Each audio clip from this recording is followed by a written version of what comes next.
Welcome, my dear friend. Let everything slow. The Imperium of man is losing several wars at once, has been losing them for 10,000 years, and none of them are the reason it is dying. The orcs will not finish it. The Tyranids will not finish it. Chaos has been trying since before the Imperium had its current shape, and has produced enormous damage without ever producing an ending. What is finishing the Imperium is happening inside it, in a dozen separate systems at once, and almost none of it has an enemy attached. This account is about those systems, 8 nights, 8 failures, all of them running now, all of them running in one direction. Tonight we start with the Space Marines, because their decline is the clearest and the best documented, and because the Imperium's own records show it happening. What a gene seed is. Start with the mechanism, because the failure is inside it. A Space Marine is made by implanting organs into a human aspirant. 19 of them, each one grown from genetic material derived from a Primarch, each performing a function the base human body cannot. The os modula thickens the bones. The Biscopeia builds muscle mass. The Preomnor lets him eat anything. The Omophagia reads memory from consumed flesh. The Betcher's gland produces acid. The black carapace lets him interface with power armor.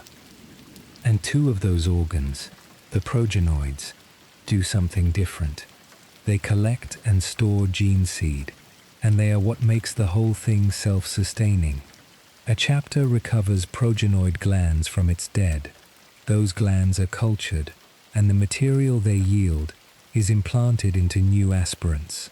That is the entire reproductive system of the Adeptus Astartes, harvesting organs from corpses and growing the next generation out of them. Why that cannot run forever? Every copy is a copy of a copy. Nobody manufactures gene seed. It is grown from what was taken out of a dead Marine, who was himself grown from what was taken out of another, and the chain runs back 10,000 years to the Primarchs. Errors accumulate. That is the plain fact underneath everything in this part, and the Imperium has known it for 100 centuries. Mutations enter. Some are corrected by the Adeptus Mechanicus, which tests and purifies gene seed stocks before distribution. Some are not caught, and some are inherent to the line and cannot be removed at all, as the Blood Angels series on this channel described. The Mechanicus maintains a tithe on it. Every chapter surrenders a proportion of its recovered gene seed to Mars, where it is stored, tested, and used to found new chapters. That tithe is also a quality inspection, and what it finds is the subject of the rest of tonight. The chapters that cannot produce, all 19. The clearest evidence of decline is a list. A substantial number of Space Marine chapters can no longer produce the full set of 19 implants. Their gene seed has degraded to the point where certain organs fail to develop, or develop incorrectly, or cannot be cultured at all. The Space Wolves cannot produce 2 of them. The Blood Angels retain all 19, which the Blood Angels series noted as the other side of their ledger, and many lines cannot make that claim. And the missing organs are not cosmetic. A chapter without a functioning Betcher's gland has warriors who cannot spit acid, which is survivable. A chapter with a compromised catalepsian node has warriors who cannot rest half their brain at a time, which affects how long they can operate. The Imperium's response to a chapter that has lost an organ is to record the loss and continue. There is no repair procedure, because repairing it would require understanding the material at a level the Mechanicus has never reached. The lines that are already gone. Some gene lines have failed outright, and the Imperium's own history records them. The Wolf brothers were founded from Space Wolves stock, and disbanded when the curse of the Wolfen took them at a rate no formation could absorb. Our Space Wolves account covered that, and the conclusion the Imperium drew has never been revisited.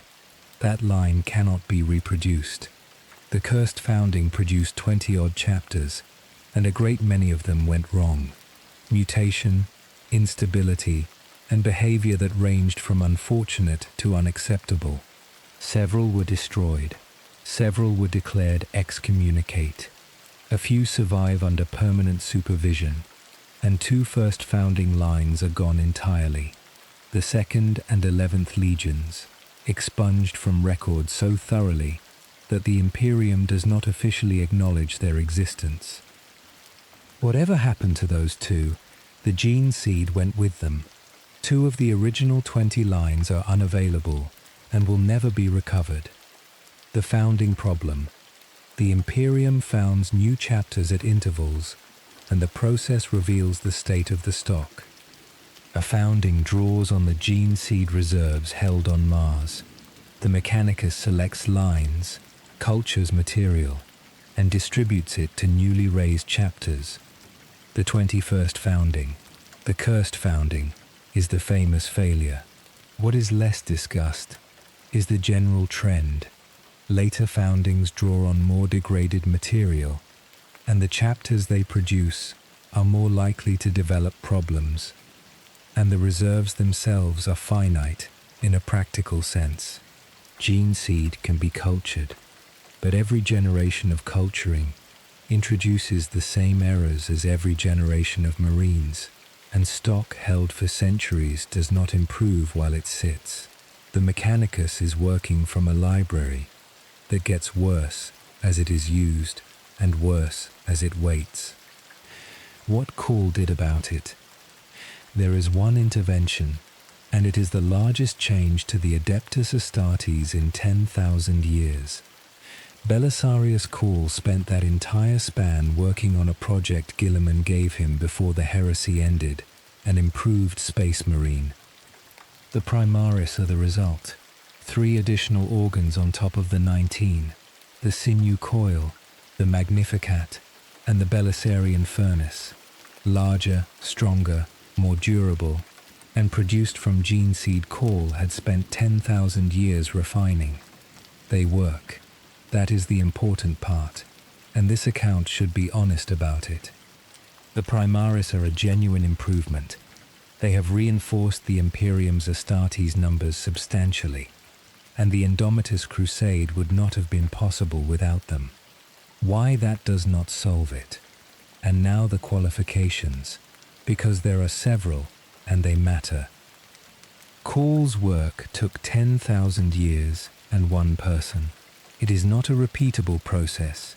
It is not documented in a way anybody else could follow, and Call himself is a single point of failure, of a kind the Imperium has no policy for. The Primaris still carry the flaws. Primaris blood angels have the red thirst and the black rage, as our blood angels account established, because Call declined to remove them. Primaris space wolves carry the canis helix. The improvements are additive rather than corrective, and the underlying reproductive mechanism has not changed. Primaris gene seed is still harvested from progenoid glands, still cultured, and still subject to the accumulation of errors. Call reset the clock on the degradation. He did not stop it, which means the Imperium has bought itself a span at the cost of the working life of the most capable technologist it has produced in 10 millennia. And the same process will run again. The number nobody can raise. We close on the arithmetic because it is the part that stays. A chapter is 1,000 Marines. There are perhaps 1,000 chapters. That is 1,000,000 Astartes at full strength, in a galaxy of 1,000,000 worlds, most of which will never see one. Every one of those Marines takes decades to make, requires organs recovered from a corpse, and can be killed by a lucky shot from a conscript with a lasgun. And the number cannot be raised. Chapter strength is capped at 1,000 by the Codex, and the reasons for that cap are political rather than practical, as our Space Wolves account described. But even without the cap, the constraint would hold, because the limiting factor is gene seed, and there is not enough of it. The Imperium cannot make more Space Marines than its dead Space Marines allow, which is a reproductive system that runs on casualties, degrades with every generation, has already lost lines it cannot recover, and has been extended once by a single individual who will not be available for the next extension. How long one takes to make. The production timeline deserves stating, because it explains why losses cannot be replaced at the rate they occur. An aspirant is selected in adolescence. The implantation runs in stages across years, with each organ requiring the previous ones to have taken, and failures at every stage. The failure rate is high. Aspirants die during implantation, or the organs reject, or the psycho-conditioning breaks them. A chapter that takes 100 boys expects to produce far fewer Marines, and the ones who fail are dead rather than returned. Then comes the training, which runs for years more. A scout is not a finished Astartes. He serves in the 10th Company until his black carapace is implanted, and he has demonstrated the judgment to be trusted in power armor. The whole process, from selection to a battle-ready Marine in a line company, takes decades, which sets the replacement rate against the loss rate, and the loss rate is a campaign. A chapter can lose 50 Marines in an afternoon and take 30 years to replace them, and it will only manage that if it recovered their progenoids. Recovering the dead. That last condition deserves its own section, because it fails constantly. An apothecary's first battlefield duty has little to do with the wounded. It is reaching the dead and extracting the progenoid glands before the tissue degrades. That requires reaching the body. A Marine killed in a position the chapter cannot recover, or destroyed by a weapon that leaves nothing, or lost in a ship that never came out of the warp, takes his gene seed with him. Every one of those is a permanent subtraction. The chapter has lost a warrior and the capacity to make his replacement in the same event, which means the Adeptus Astartes has been losing gene seed faster than its casualty figures suggest, for 10,000 years, in every engagement where the field could not be held. The chapters that have suffered most are the ones that fought hardest. What the Mechanicus finds. The tithe to Mars is where the decline gets measured, and the measurement is not published. Gene seed arriving on Mars is tested for purity. Material showing mutation beyond acceptable limits is destroyed. Material within limits is stored, catalogued, and held for future foundings. What the Mechanicus knows, and what it reports to the High Lords, are two different bodies of information, and the second is smaller than the first. A chapter whose gene seed is found to be degrading hears about it, in language chosen not to alarm. One whose stock is found to be dangerous may be investigated, censured, or in extreme cases, dealt with by other means.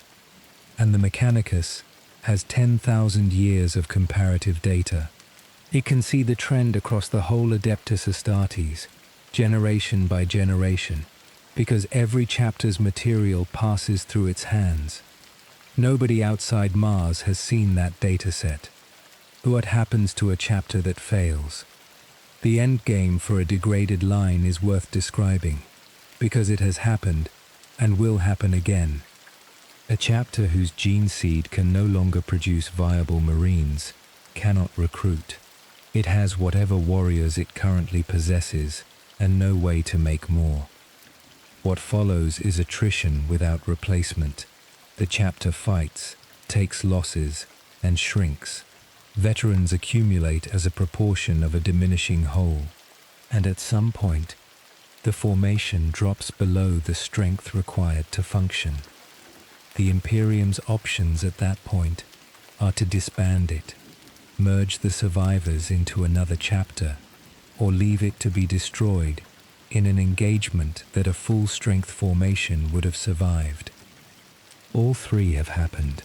The Imperium's records contain chapters that are listed as extant and have not reported in for centuries, and the Administratum's position on those is that they are presumed operational until proven otherwise, which is the same administrative fiction our Astra Militarum account described about forgotten regiments, applied to the Imperium's most valuable asset. Why this is the model for everything else. And we close by naming the pattern, because the following 7 knights are the same pattern in different systems. The Adeptus Astartes runs on a resource that is finite, that degrades with every use, that cannot be manufactured, and that the Imperium cannot repair or improve. It is maintained by an institution that understands the process well enough to operate it, and not well enough to fix it. Its decline is slow enough that no single generation experiences a crisis, and continuous enough that the direction has never reversed, and every intervention that has slowed it has been the work of an exceptional individual rather than of a system, which means it is not repeatable. Hold that shape. The gene seed is the clearest example because the Imperium keeps records on it. Everything else this account describes across the next 7 nights runs the same way, and most of it is not measured at all. Sleep well. Tomorrow we look at the machines and at what happens when nobody can read the plans. Humanity once built better than this. That statement is uncontroversial inside the Imperium.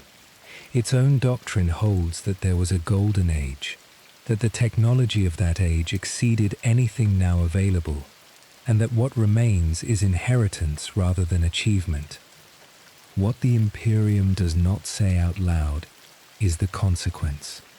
It has been getting worse at everything, without a break, since before the heresy, and the slide has never once turned around. Tonight we look at why. What was lost? The dark age of technology was humanity's high point. Faster than light travel that worked reliably. Artificial intelligence, terraforming, medical technology that made the current Imperium's apothecaries look like butchers, and a manufacturing base capable of producing all of it across thousands of worlds without the intervention of a priesthood. The age of strife ended it, and our warp series covered the mechanism. The fall raised the tide, travel stopped working, and human settlements everywhere spent some 50 centuries alone. What survived that period was whatever each world happened to possess and could maintain in isolation.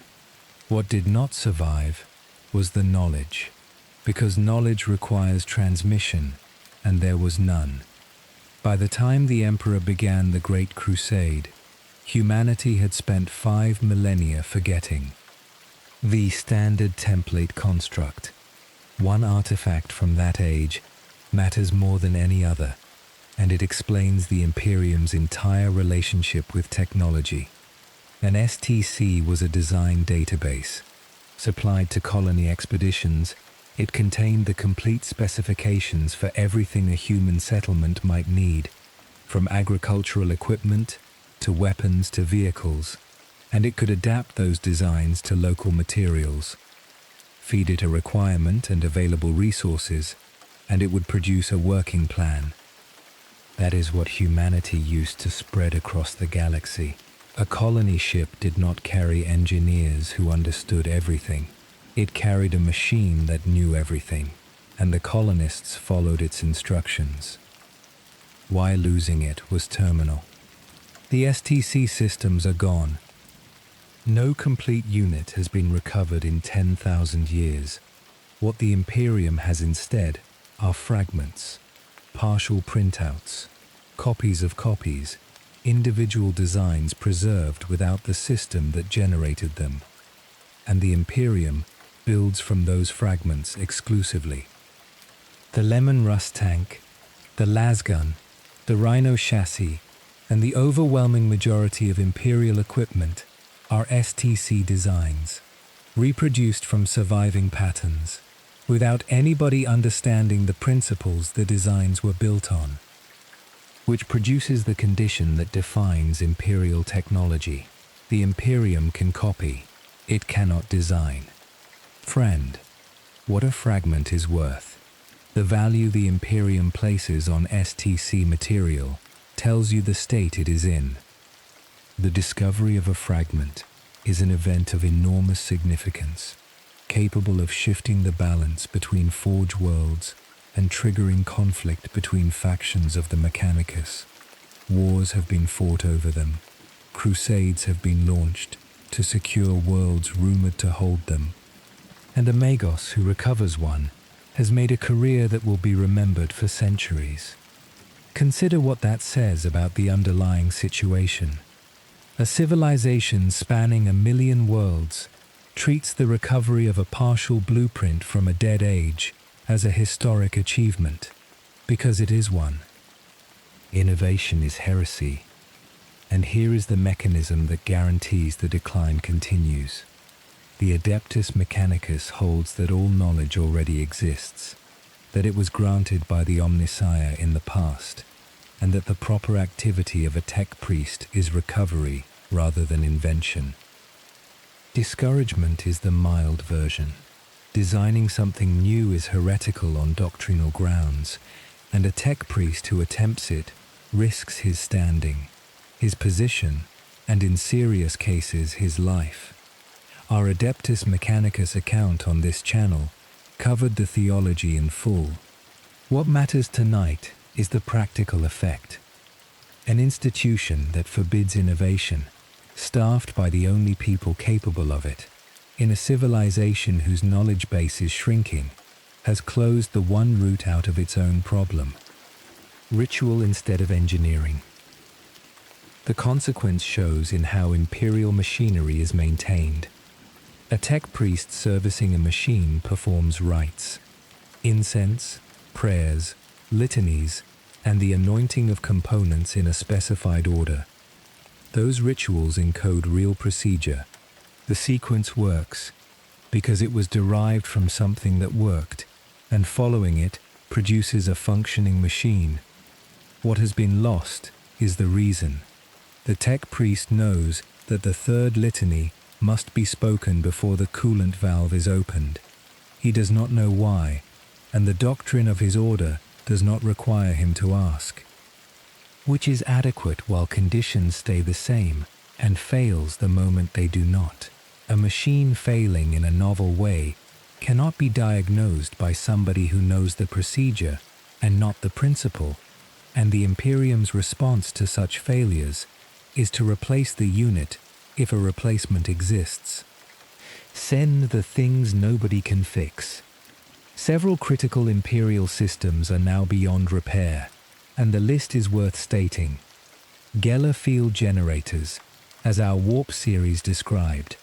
The technology that keeps every void ship intact during transit, maintained by rights, understood by nobody.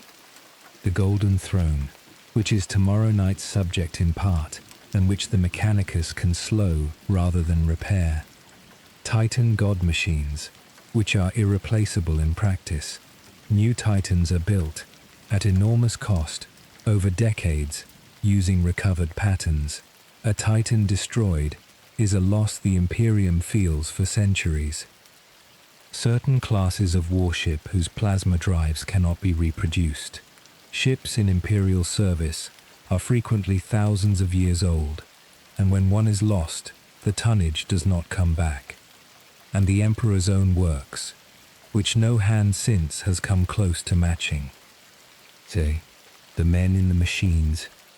There is a category of Imperial technology that cannot be replaced for a different reason, and it deserves separating out. A dreadnought contains a person.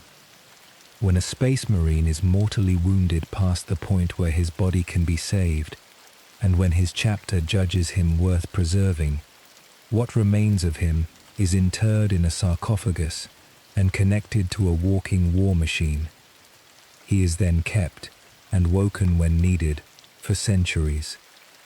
The chapters possess a finite number of dreadnought chassis. Some are 10,000 years old.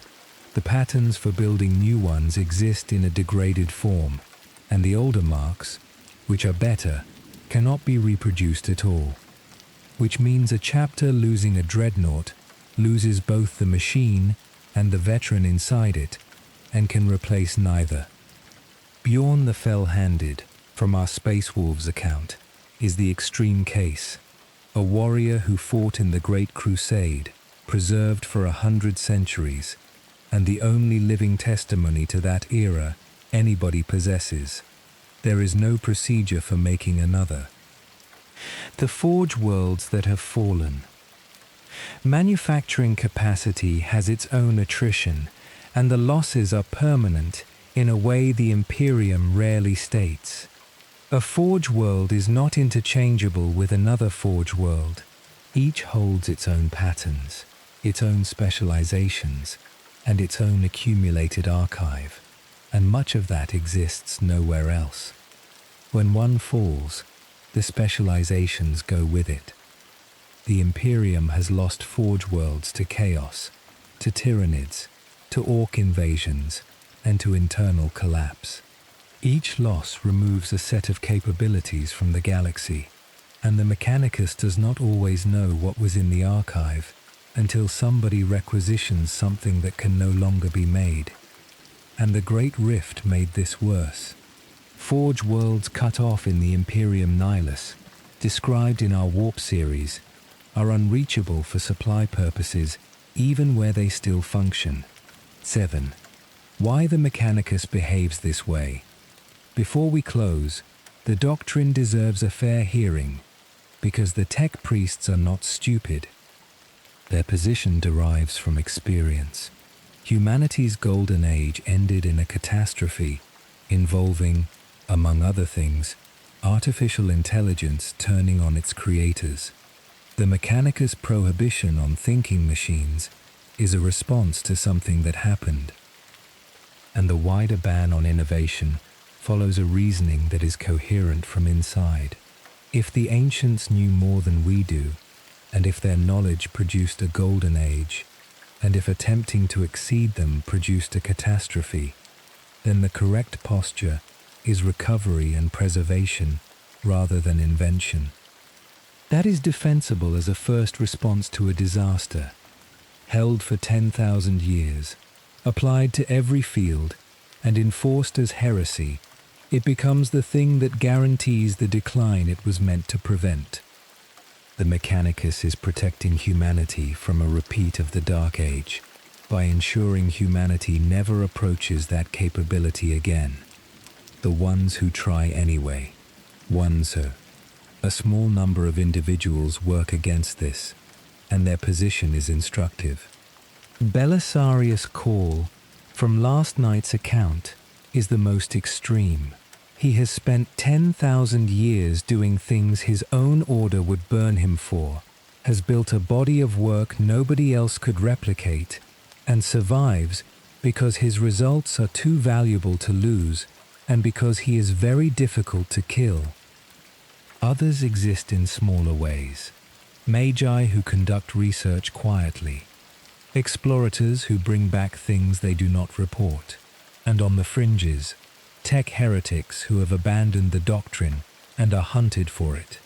None of that constitutes a route out. Individual exceptions do not reverse an institutional direction, and the institution has 10,000 years of momentum. Call's own case makes the point. He extended the Astartes by a span, and it consumed everything one exceptional mind had to give across 100 centuries. No system produced that. One man did, and there is only one of him.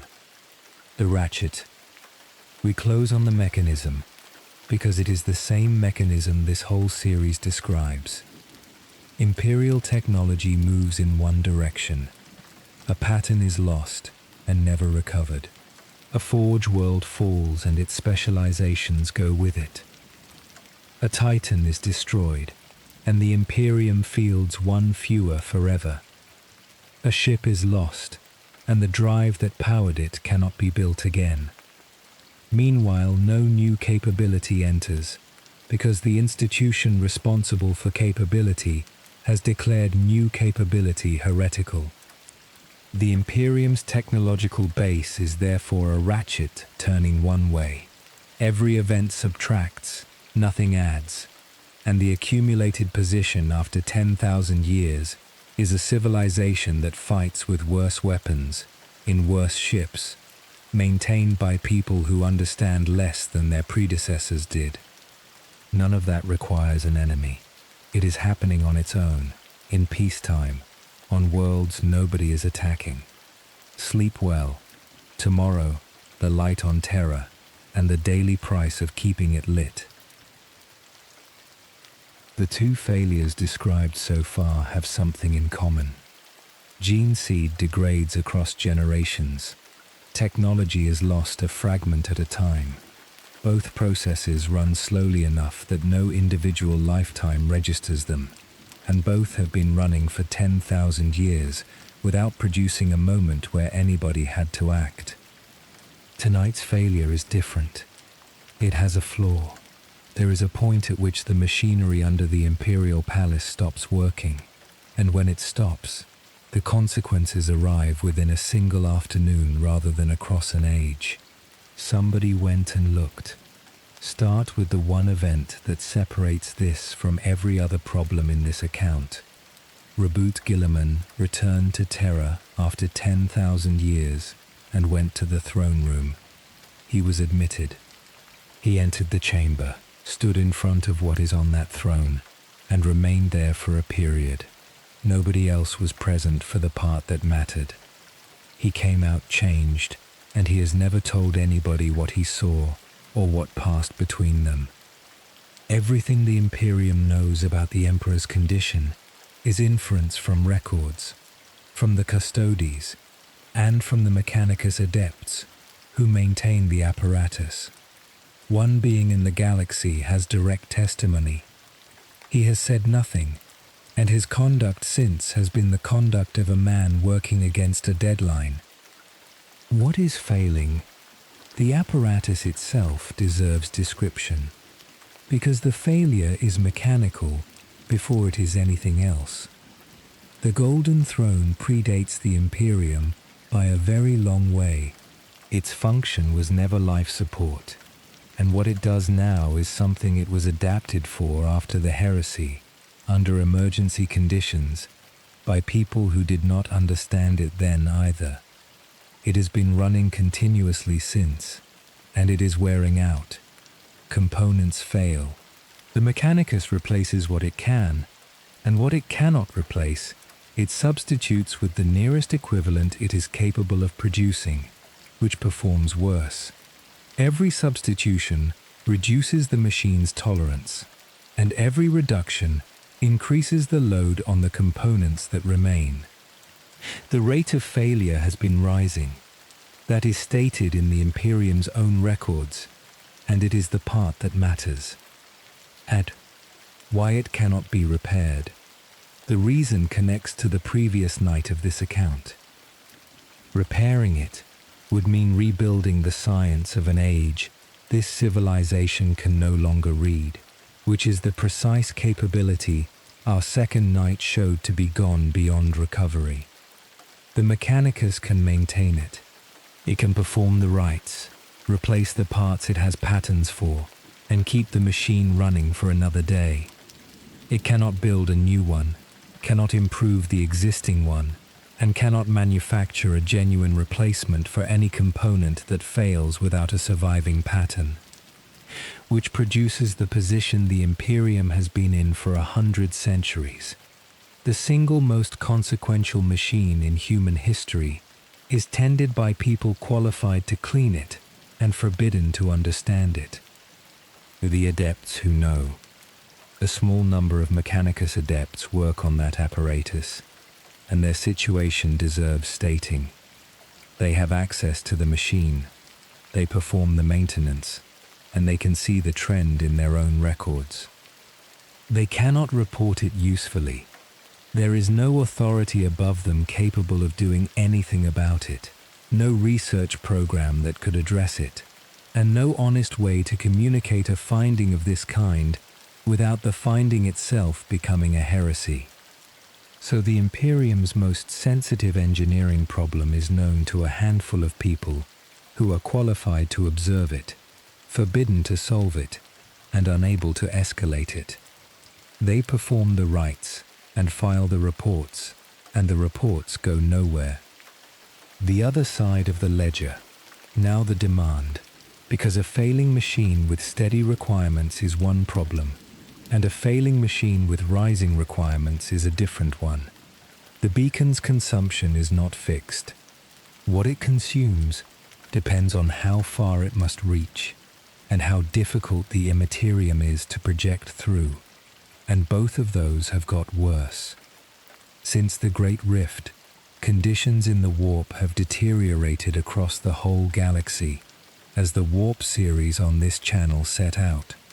Storms come more often, the boundary sits thinner, and the beacon has to work harder to produce the same effect at the same range, which means the price has been rising at precisely the point when the machinery's capacity has been falling. Why the supply must grow. There is a second pressure on the same side of the ledger, and it produces a loop.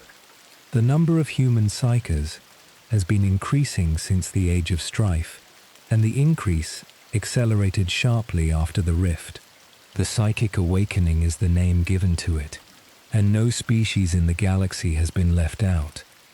For the Imperium, this produces two effects, and they pull in the same direction.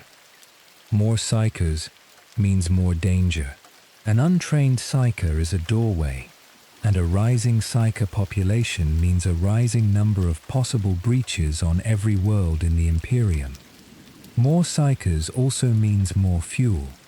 The black ships have more to collect, and the apparatus at Terra has more to consume. So the Imperium's central problem produces its own resource, and the resource is the problem. Every additional psyker is both a threat requiring the beacon to function and a unit of the material that keeps the beacon lit. The loop tightens in one direction, and there is no obvious point at which it stops. The collection is straining. Ebris. The system that moves that material from the worlds to Terra deserves its own account. Because it is under pressure, the Imperium does not publish. Black ships run continuous circuits across Imperial space, gathering psychers from every world that pays the tithe. That system was designed for a galaxy where warp travel worked at a known reliability. Warp travel now works worse, as that same series established. Passages run long and end badly at a higher rate than before, which means the circuits take longer to complete, and a proportion of the ships do not complete them at all. And a substantial part of the Imperium is on the far side of the rift, where the ships cannot reliably go, which means the supply chain feeding the most important machine in the Imperium is being degraded by the same conditions that are increasing the machine's workload. What happens where collection fails?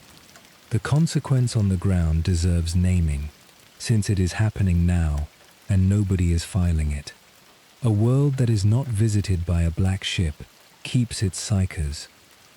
Untrained, unsanctioned, and increasing in number, on a planet with no institution capable of handling them, and a local authority whose only tool is execution. The outcomes are documented across the Imperium's history, and they do not vary much. Cults form, manifestations occur, and a proportion of those worlds produce a breach that ends them. Every world the ships fail to reach is running the same experiment the Age of Strife ran, with the same equipment and the same probable ending. The second network.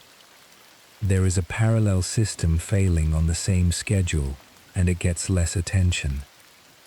Astropathic communication depends on trained psychers surviving the process that makes them, and on the immaterium being crossable by a thought.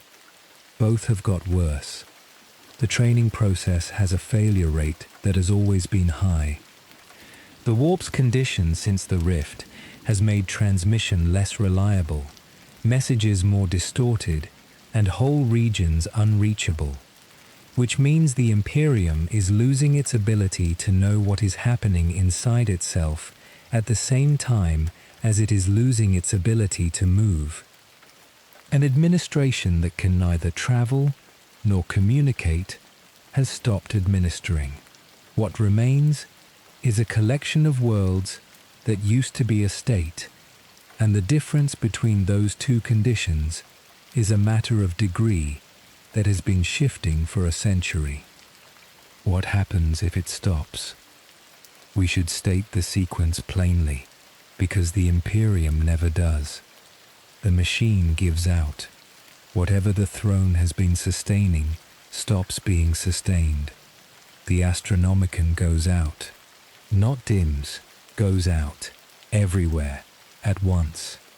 Every navigator alive loses the one thing they steer by, in an ocean that offers no landmarks of its own. Warp travel becomes short-range guesswork at best, and impossible at worst. Every fleet in transit is lost or stranded. Every world becomes isolated within the time it takes for the last message already in flight to arrive. And whatever the Emperor has been holding closed beneath the palace stops being held. The Imperium does not end in a war. It ends in an afternoon, quietly, when a light goes out. Nobody can say when. The one thing the Imperium cannot establish is the timeline. There is no published figure.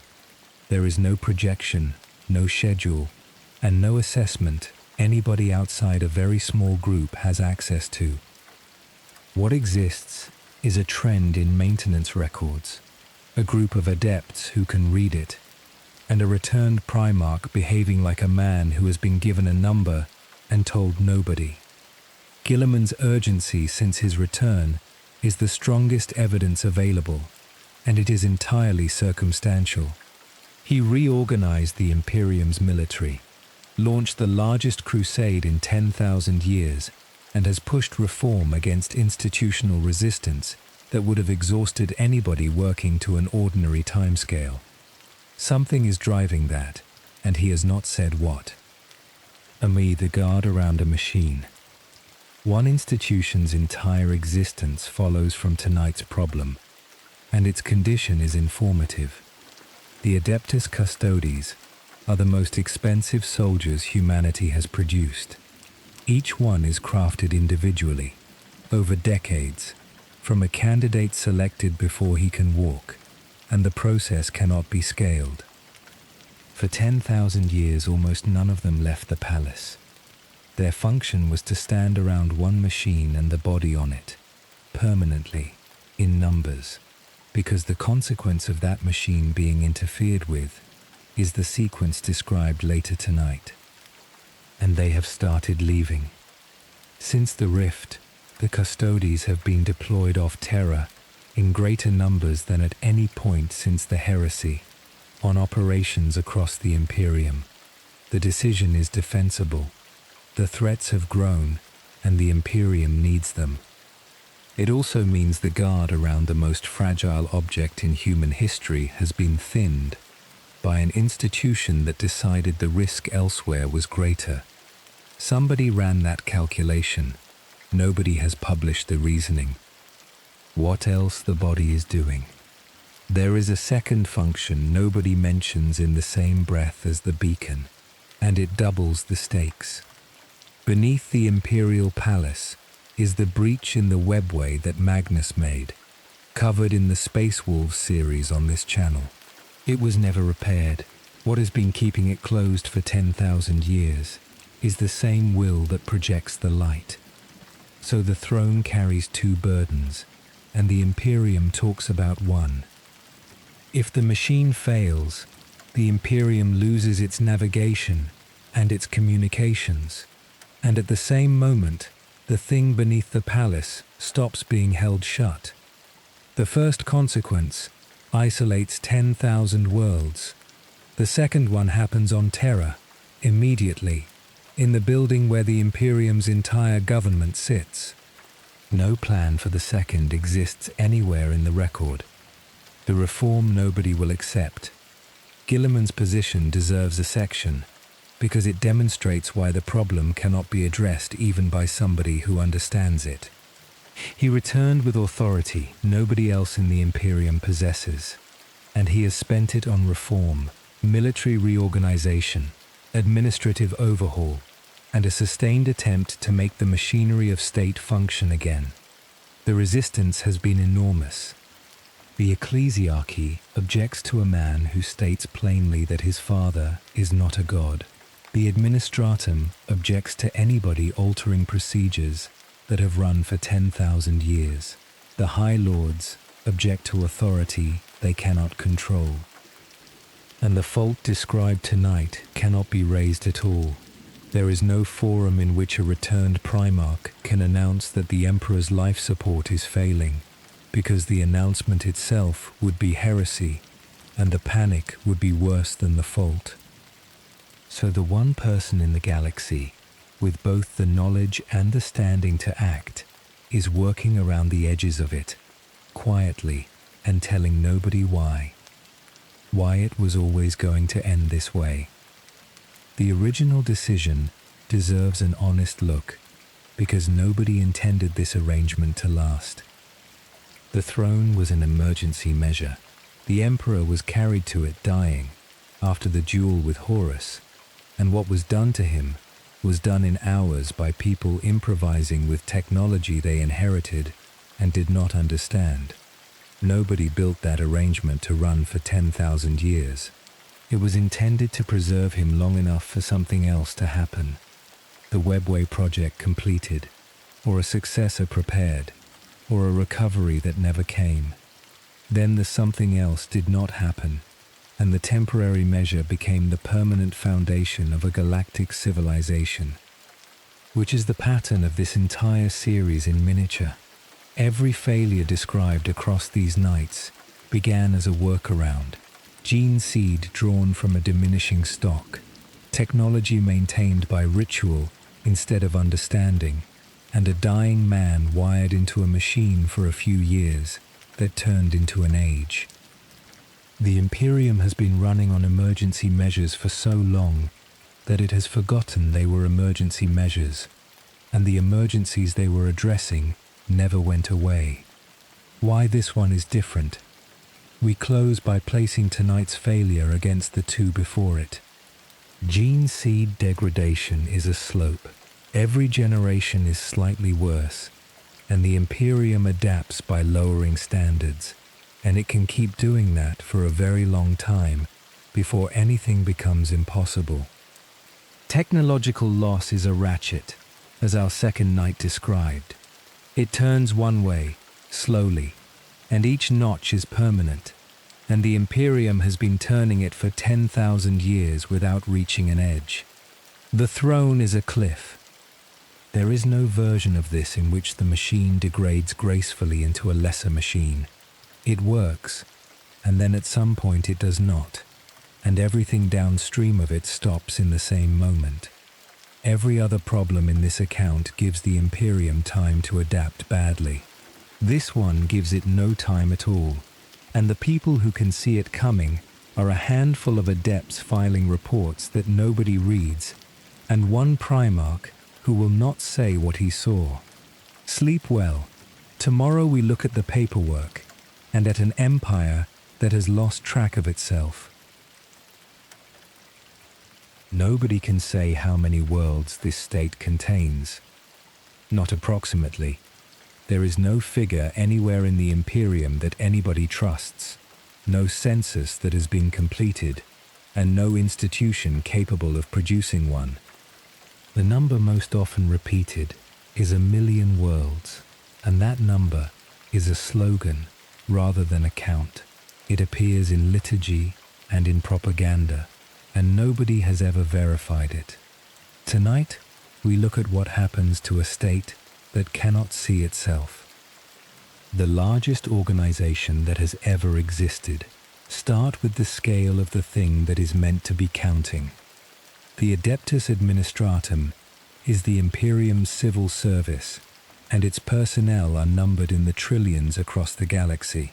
Its central offices on Terra occupy a volume that has never been surveyed.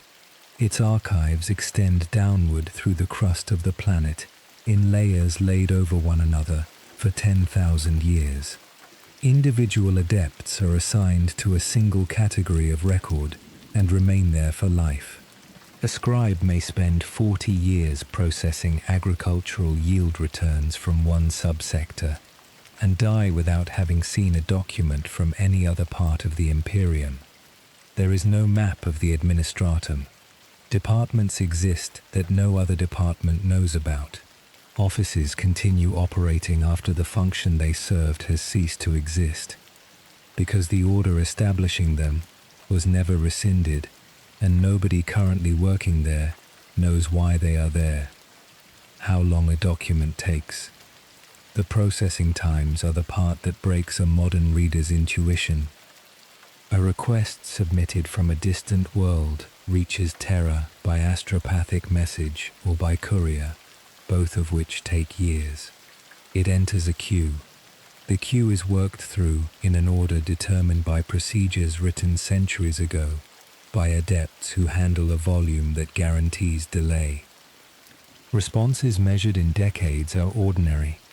Responses measured in centuries occur, and a substantial proportion of requests are never answered at all, because the document was misfiled, or the office holding it was reorganized, or the world it came from stopped being relevant while the paperwork was in transit, which produces the Imperium's characteristic administrative outcome.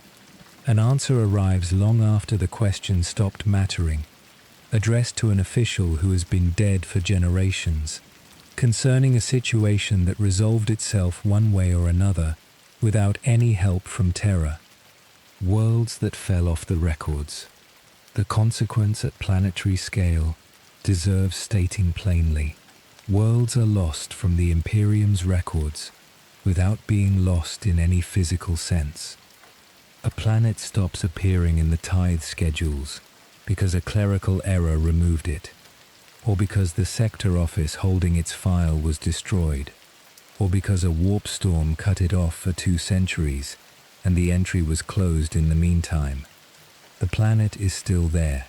Its population continues. It may continue paying its tithe to an office that no longer processes it, or stop paying and never be asked why.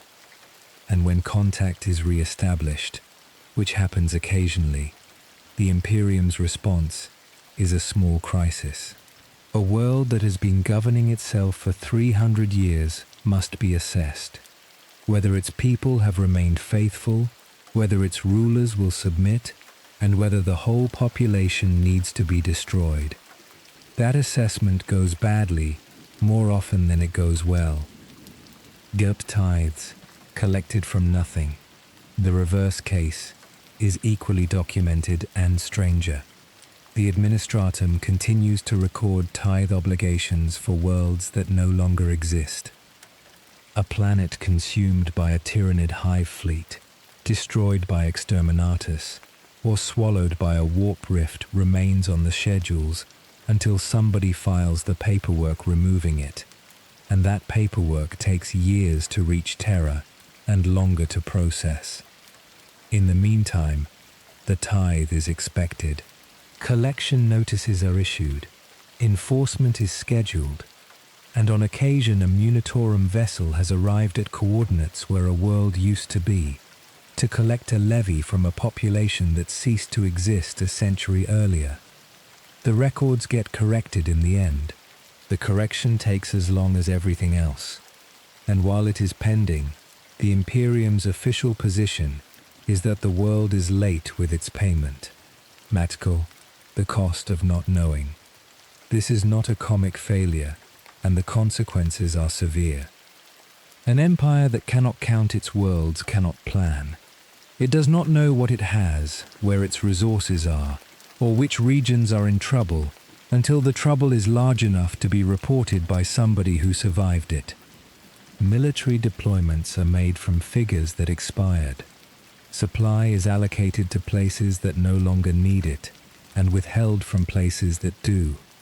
And crises are addressed after the fact, if at all, because the information describing them arrived after the situation ended.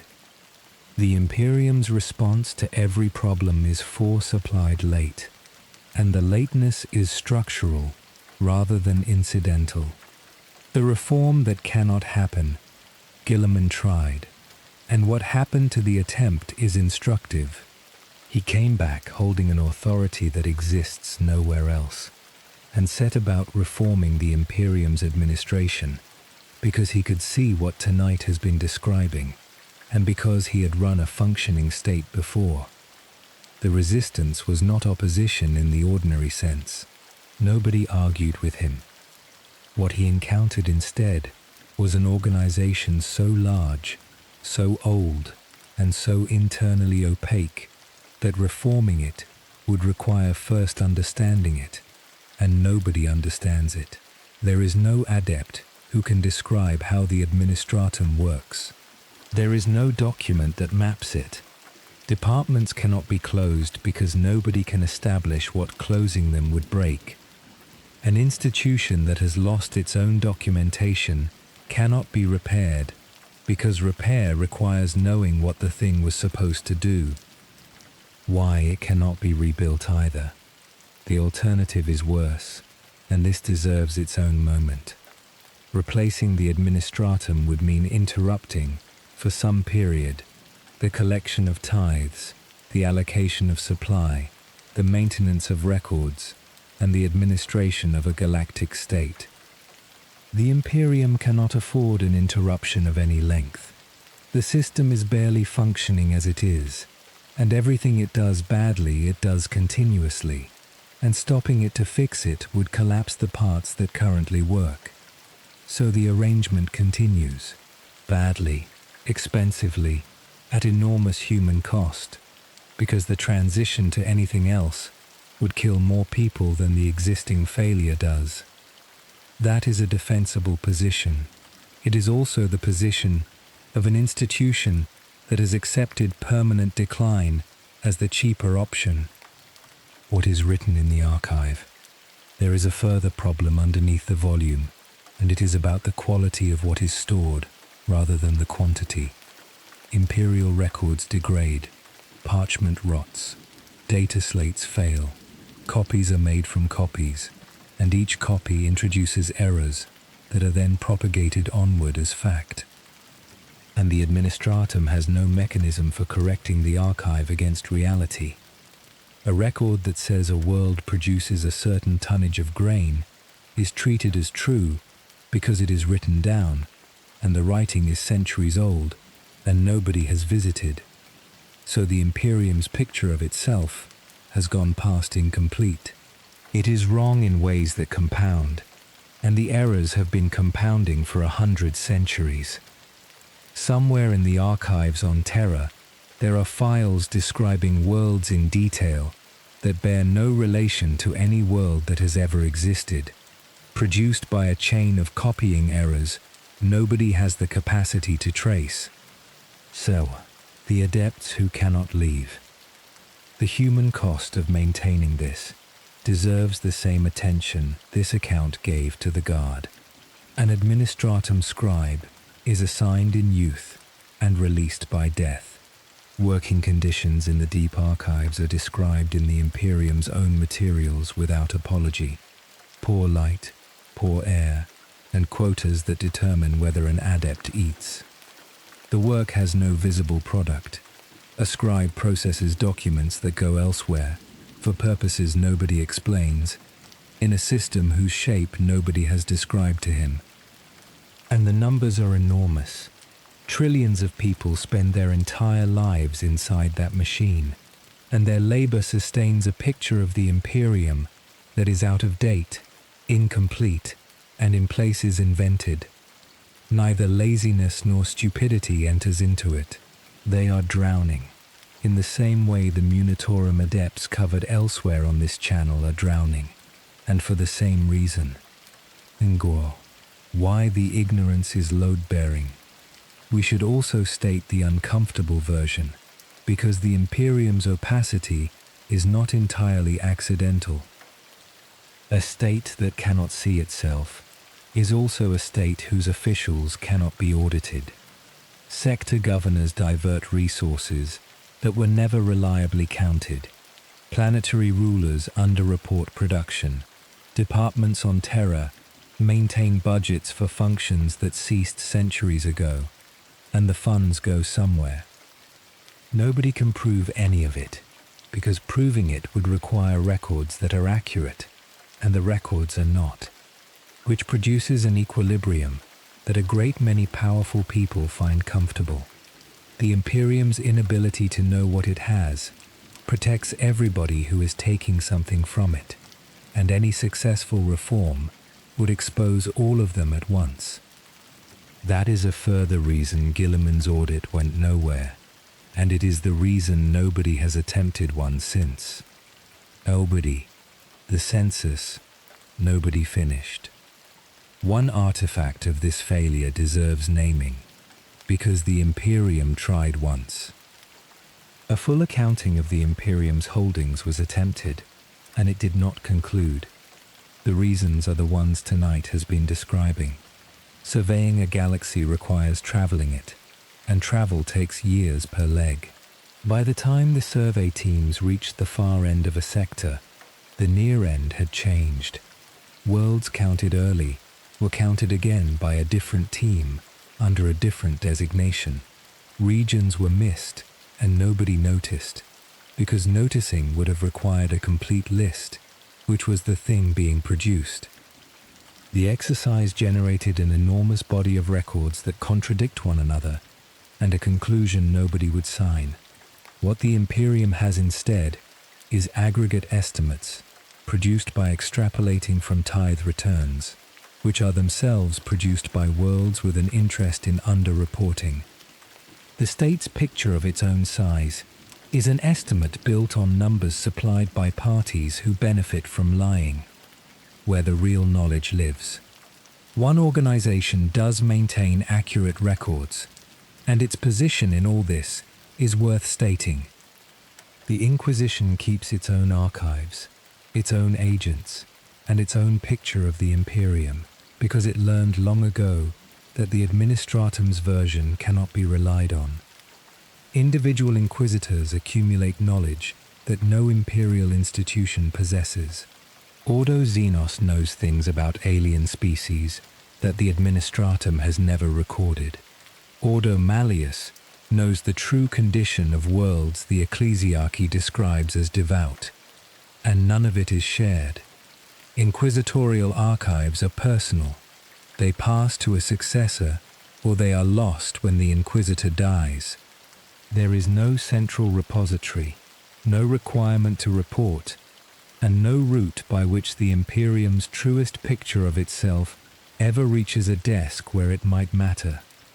So the one body that knows what is happening is structurally prevented from telling anyone by its own culture, and it prefers the arrangement. The sector governors nobody checks. The consequence at the level of individual rule deserves its own account. A sector or planetary governor sits at a distance from Terra, measured in years of travel. His reports go to an office that will read them decades later, if at all. Inspections happen rarely and are announced long enough in advance to prepare for, which means an imperial governor is, for practical purposes, unsupervised. Most of them govern adequately, because the tithe must be met, and failing to meet it draws attention that nobody wants. Beyond that threshold, conduct varies past any pattern, and the Imperium finds out about the worst cases when they produce a rebellion, a cult, or a world that stops answering. The recorded pattern is consistent. Imperial intervention arrives after a situation has become unmanageable, because that is the point at which it becomes visible from terror. What happens to knowledge nobody uses? We close on the deepest version of tonight's problem, and it is a point about institutions rather than about the Imperium. Information that nobody acts on stops being collected properly. An adept processing returns that go nowhere has no incentive to catch errors. A world submitting figures that are never checked has every incentive to submit convenient ones. And an archive that nobody consults degrades without anybody noticing, because noticing requires consultation. The Imperium's records did not fail all at once. They failed the way everything in this series fails, by being maintained in form while the substance was allowed to rot, for so long that nobody now alive remembers a period when they were accurate. So the Administratum has stopped being a broken machine awaiting repair. What it is now is a ritual performed by trillions of people that resembles administration and produces documents, and has stopped having any connection to the empire it describes. Prate. Naming this failure. We close by naming it, because it belongs to a category the previous nights have been building. Gene seed degradation is the loss of biological capital. Technological loss is the loss of knowledge about how to make things. Tonight's failure is the loss of knowledge about what exists. All three are the same shape. Something the Imperium once had is being consumed and cannot be replaced. And in every case, the institution's response has been to lower its standards and carry on. But this one has a property the others lack. An empire that does not know what it has cannot notice the other two failures happening either. The Administratum is where the Imperium would find out that its gene seed is failing, that its forge worlds are producing less, and that 100 worlds went dark last century. It is the organ of self-perception, and it stopped working a long time ago, which means every other decline described in this series has been running unobserved, and the true state of the Imperium is worse than anything in its own records, by an amount nobody can calculate. Sleep well. Tomorrow we look at the enemies, and at the arithmetic that has never been in the Imperium's favor. 4 nights have described failures inside the Imperium. Tonight we look outward, and the picture does not improve, because this state is fighting several enemies at the same time, and can defeat almost none of them with the methods it possesses. The only tool it has. Start with the capability, because the limitation shapes everything. The Imperium can apply force at a point. It can move a fleet, land an army, and destroy what is in front of it, given enough time and enough people. What it cannot do is anything else. It cannot negotiate, because its doctrine forbids treating with Xenos. It cannot contain, because containment requires knowing where things are, and our 4th night described what happened to that. It cannot outproduce, because its capacity to make things has been falling away for 100 centuries, as our 2nd night showed. So the Imperium's entire strategic repertoire consists of arriving somewhere late with a large number of soldiers, and every enemy in this account is evaluated against that single tool. The orcs cannot be reduced. Take the largest population first. Orcs reproduce by spore. A dead orc releases them into the ground, and the ground produces more orcs. Killing them seeds the next generation, and there is no mechanism by which an orc population is reduced by conventional warfare. Worse, they get better at it. An orc gathering grows stronger the more it fights, and a warg that meets sustained resistance produces bigger more capable orcs than one that walks into an undefended world. Which means imperial victory against orcs is a contradiction in its own terms. Every campaign the Imperium fights leaves more spores in the soil than it started with, and the survivors of the fighting are the ones the fighting selected for. The Imperium's own records treat orc infestations as permanent conditions to be suppressed at intervals, rather than as problems to be solved. And that assessment is correct. The Tyranids cannot be starved. The second population is worse.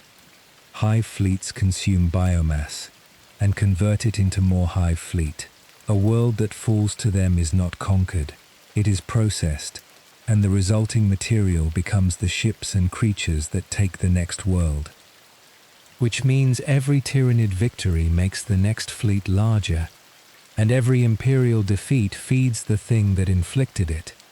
And the fleets that have arrived are not the main body. The ones the Imperium has fought came ahead of something, and the galaxy's astropaths have been reporting a shadow in the warp that grows rather than diminishes. The Imperium has beaten individual hive fleets at enormous cost. It has never reduced the total, because the total is somewhere else and still coming. Up, the Necrons cannot be killed. The third enemy operates on a different principle, and the Imperium has no answer to it either. Necron warriors that fall are repaired and returned. Their tomb complexes are self-restoring. Their machinery outclasses anything the Imperium can build or dependably harm, and the fighting force the Imperium destroys on Monday is standing again by the end of the month.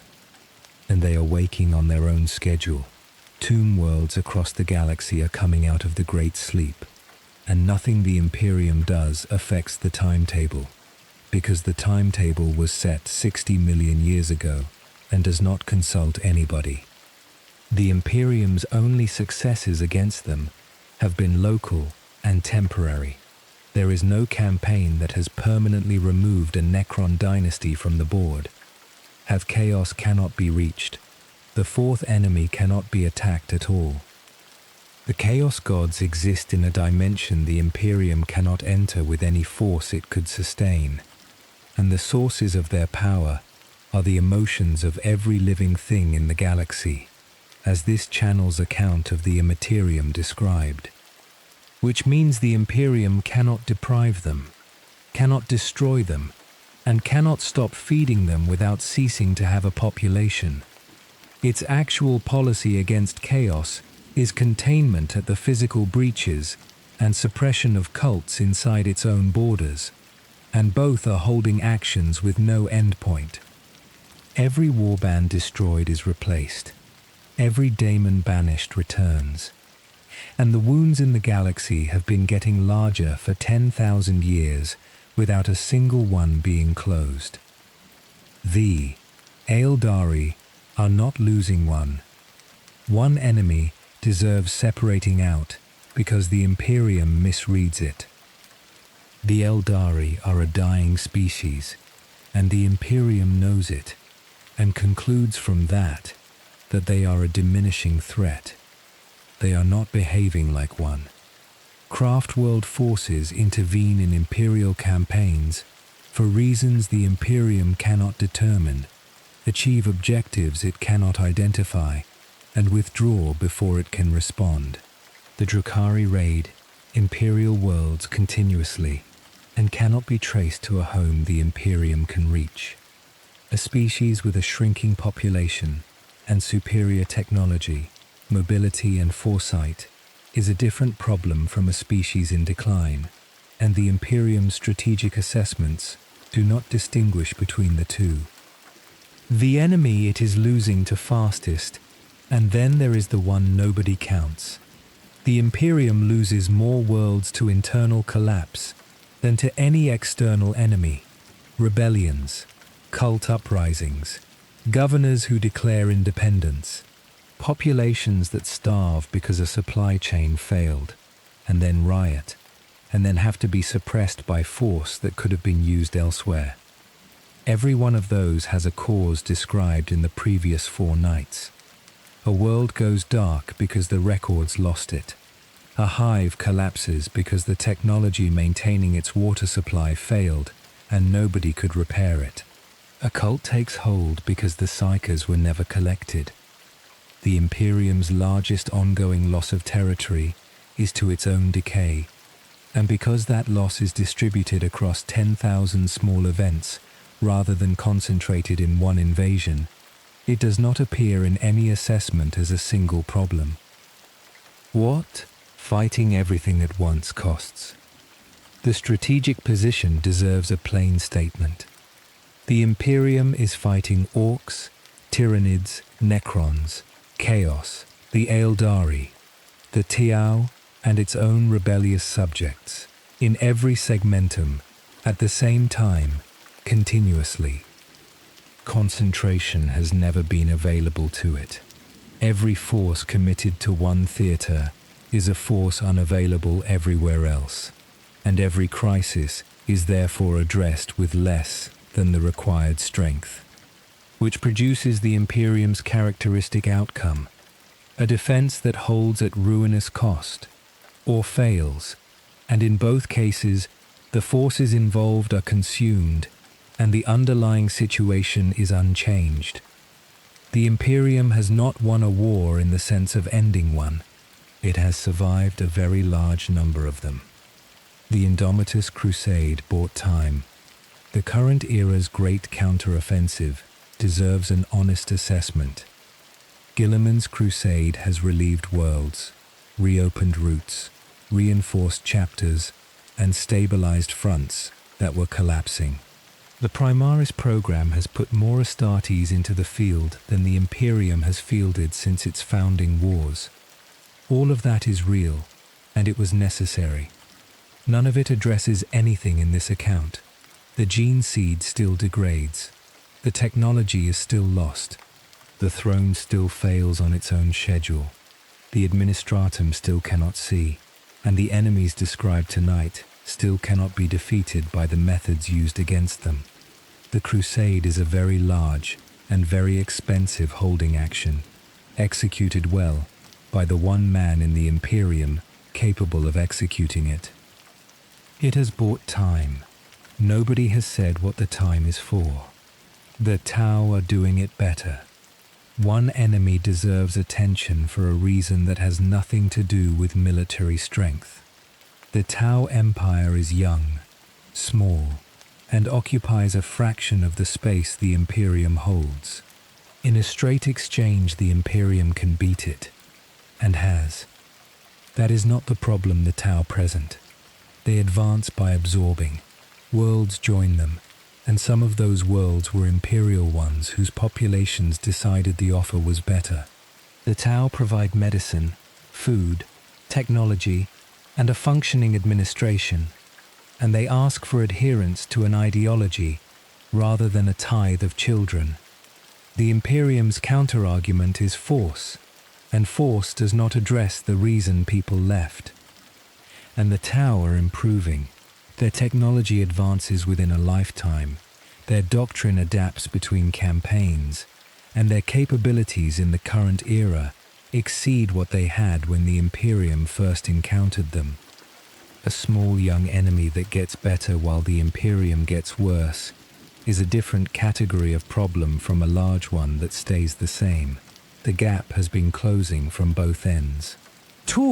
What a victory costs! The Imperium's successes deserve an honest accounting, because the arithmetic shows there too. A world held against a major invasion is held by expending Astartes' gene seed that cannot be replaced, titans that cannot be rebuilt, regiments that will not be reconstituted, and a population that is often destroyed in the process of being defended. Exterminatus is the extreme case, and it is instructive. When a world cannot be saved, the Imperium destroys it. That is recorded as a successful containment, which means the Imperium's win condition, in a meaningful proportion of cases, is the permanent removal of one of its own worlds from the board. Every such victory is a smaller Imperium. The enemy is denied the planet, and so is everybody else, forever. Nobody is counting the total. There is a structural reason the Imperium cannot perceive any of tonight's account, and our fourth night supplies it. Assessing a strategic position requires knowing what you started with, what you have now, and the rate of change. The Imperium has none of those figures. The count of worlds it holds is unavailable. So is the count of what it has lost. It does not know its own production capacity, its own military strength, or the size of any enemy it faces.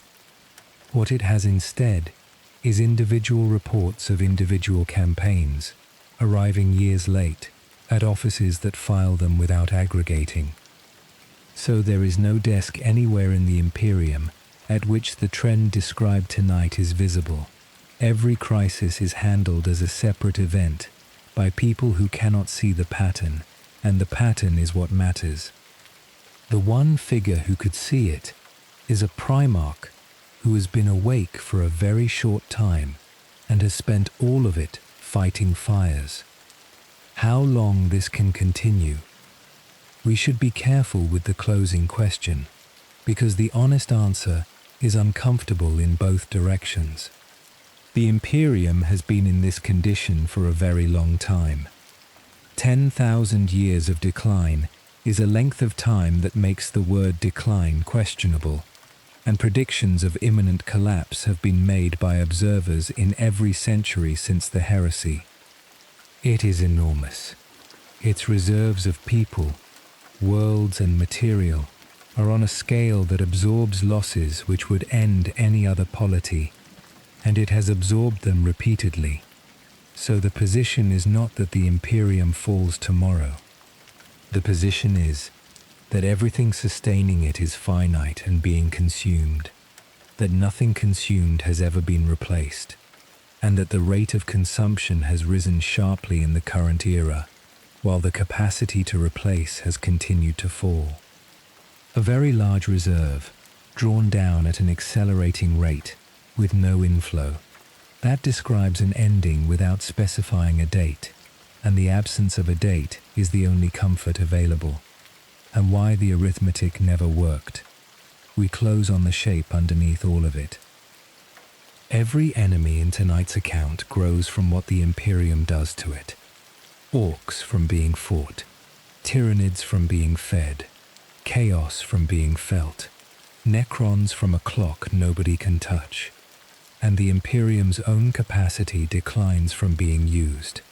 Gene seed spent, technology lost, adepts consumed, worlds burned out. Which is the arithmetic? One side gains from the exchange and the other loses, and that exchange has been running since the heresy ended. The Imperium was never winning this. It was drawing down a reserve, and the reserve was very large, and drawing down a large reserve for 100 centuries looks a great deal like holding a position until the moment it stops looking like that. Sleep well. Tomorrow we look at the population and at what 10,000 years has done to the people living inside all of this. The nights so far have described institutions. Tonight belongs to the population, because every failure in this account is happening to somebody, and what 100 centuries has made of ordinary people is the part the Imperium never examines. Why? A life is short, and nobody records. Why? Start with the plain fact. Life expectancy across the Imperium is low, and the reasons vary by world in ways nobody aggregates.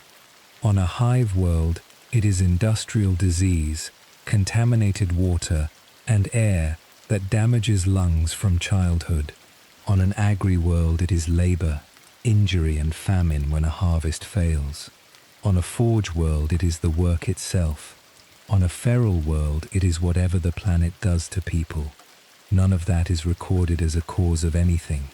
It is the background condition, and the Imperium's administration treats it as weather.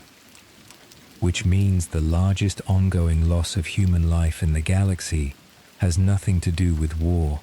It is the ordinary operation of the places people live, and it has never appeared in any assessment as a problem because it has never stopped happening long enough to be noticed as a change. Nobody is taught anything. Literacy is not general, and education is not provided. The Imperium's approach to the mass of its population is that they should work, obey, and believe. Reading is a specialist function held by scribes and adepts. Technical knowledge is priesthood business, and history is what the ecclesiarchy says it is. The consequence at civilizational scale is severe, and it compounds with everything in our second night. A population that cannot read, cannot maintain records, cannot understand the machines it operates, and cannot notice when a procedure stops making sense. The Imperium's technological decline runs deeper than an institutional failure at the top. It is also 100 billion people operating equipment they have been taught to pray to. The faith is load-bearing and recent. The Imperial Creed deserves a fact of its own, because its position in the population's life is total, and its history is short. The Emperor was not worshipped during the Great Crusade. He forbade it, and the imperial truth denied the existence of gods altogether, as our account of the Immaterium made clear. The religion was assembled after his death, and it has spent 10,000 years becoming the only framework most human beings have for understanding anything, which produces the arrangement the Imperium now depends on. A population with no education, no history, and no explanation for its own conditions has a faith that supplies all three, and the faith teaches that suffering is meaningful, that duty is sufficient, and that the state is holy. That is why the Imperium functions at all. Remove it, and nothing else holds the population in place. And what the faith costs to maintain, the apparatus deserves the same scrutiny as any other institution in this account. The ecclesiarchy is enormous, and its consumption is proportionate. Cathedrals on a scale that empties regional economies, pilgrimages that move populations across the galaxy and kill a proportion of them in transit, tithes, in addition to the Administratum's tithes. And the doctrine has a cost that does not appear in any ledger. A population taught that its suffering is holy does not report the suffering as a problem, and a state that has removed its own population's capacity to identify a failure has removed its own early warning system.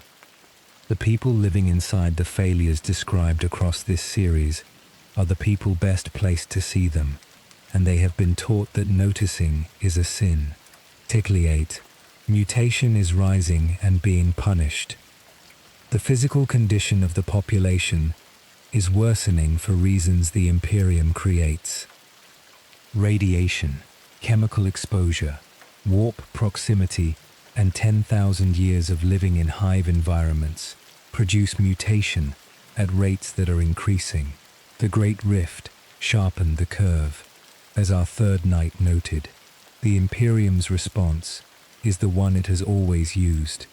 Mutants are culled, exiled to the underhives, or conscripted into penal units, which produces two failures at once. A rising portion of the population is being removed rather than used, and the mutation continues rising because nothing about the culling addresses the causes, and the causes are all imperial. The hives, the forges, the contaminated worlds, and the psychic pressure are conditions the Imperium built and maintains. Whack. The psychers. Nobody collected. Our third night set out the strain on the collection system. The consequence on the ground belongs here. A world the black ships do not reach keeps its psychers, and the local response is execution by whoever holds authority. which means a growing and ever more dangerous share of the population is being killed by frightened neighbors in the absence of an institution that was supposed to handle it. Some of them are killed before they manifest anything. Some are missed and become the cults, the possessions and the breaches that end worlds. The Imperium has no capacity to sort them and has never had one at the scale required. What it has is a system built for a smaller problem, applied to a growing one, with the shortfall absorbed by pyres in provincial squares. Cades, the people are not stupid. An important correction belongs here, because the Imperium's own literature is condescending about its citizens, and the condescension is wrong. Imperial citizens are not incapable. They maintain machinery through practice handed down when the manuals are gone. They keep hive districts functioning through arrangements no administration designed.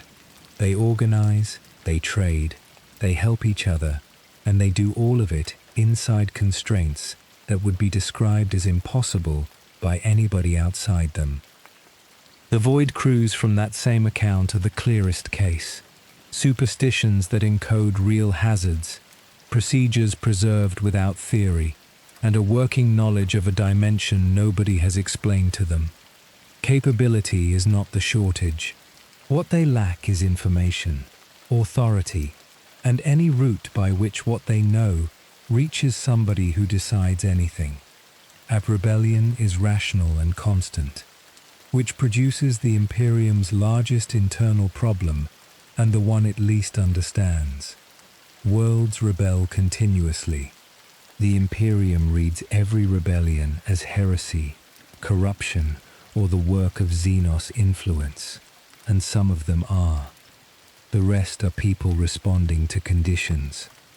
A world whose tithe rises while its harvests fail. A hive whose water supply failed and whose governor executed the delegation that reported it. A population that watched a black ship take a generation of its children and then never returned to defend it against anything.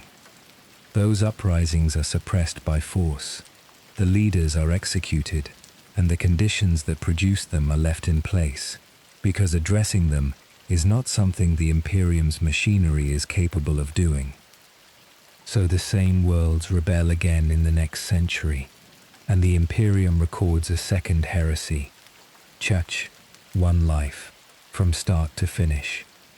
The abstraction deserves grounding, because the numbers in this series conceal what they describe. A child arrives in a hab block. They begin work as a child, in the trade their family holds, in the district they were born in. They will not leave that district, and will not see the surface of their own planet. They will have no education beyond the work. They will have no medical care beyond what a local practitioner can manage without supplies. They will pay a tithe of their labor to a governor they will never see, who pays a tithe to an office they have never heard of. They will be told that their suffering pleases the emperor and that their duty is sufficient. They will believe it because there is nothing else available to believe.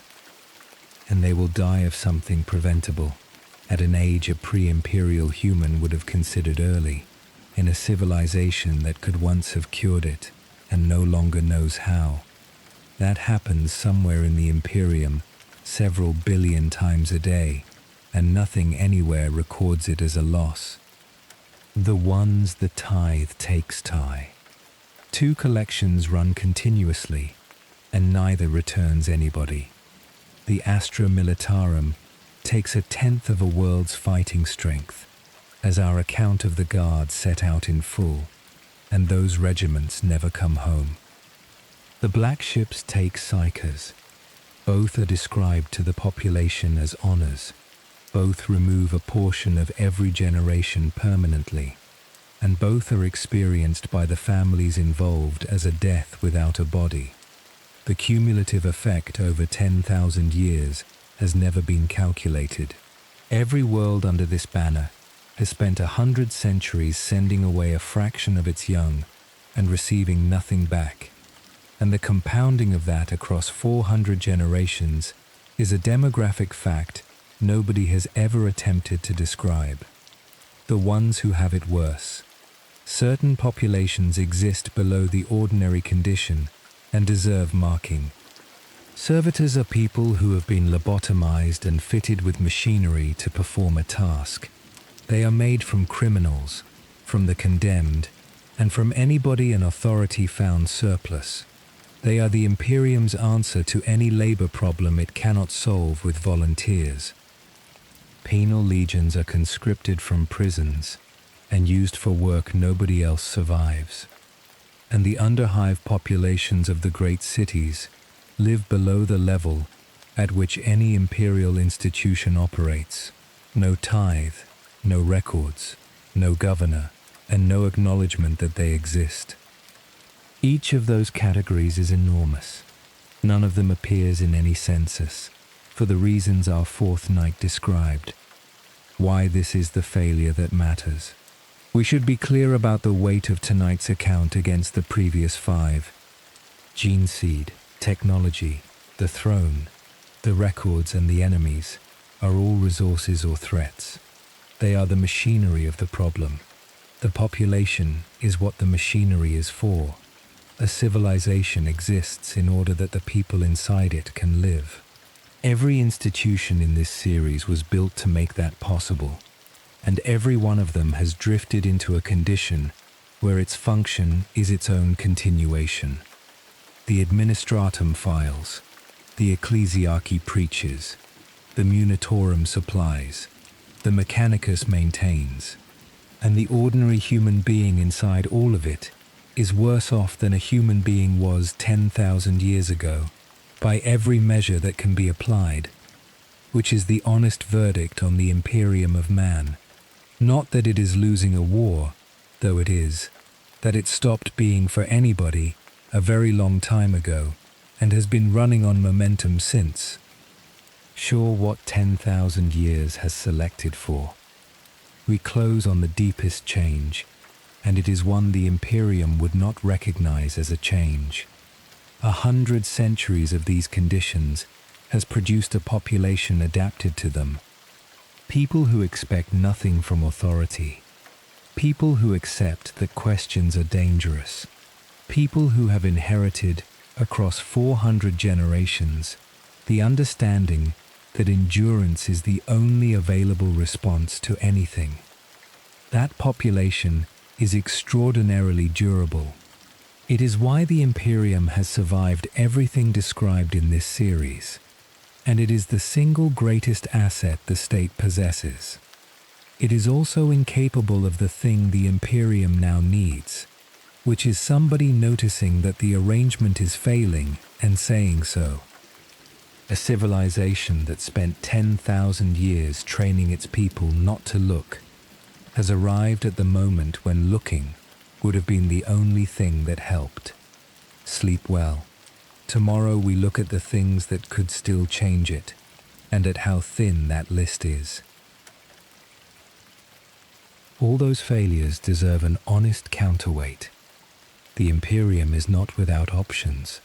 There are developments in the current era that could alter the trajectory described across this series, and tonight we go through them in order of how much they would help.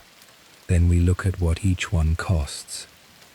We, Guilliman, start with the largest change, because everything else is smaller. A Primarch is awake and running the Imperium, somebody with genuine competence, direct experience of a functioning state, and authority that predates every institution now obstructing him, is sitting at the center of the machine and issuing orders. Nothing like that has occurred since the heresy, and it should not be underestimated. What he has achieved is real. The Indomitus Crusade relieved worlds that were about to fall. The Primaris program reinforced chapters that were running out of Marines. Fronts that were collapsing have stabilized, and routes that had closed have reopened. And he is the only figure in the Imperium who can see the whole picture, because he is the only one with the authority to demand every part of it. and the education to interpret what he receives. What Guilliman cannot do.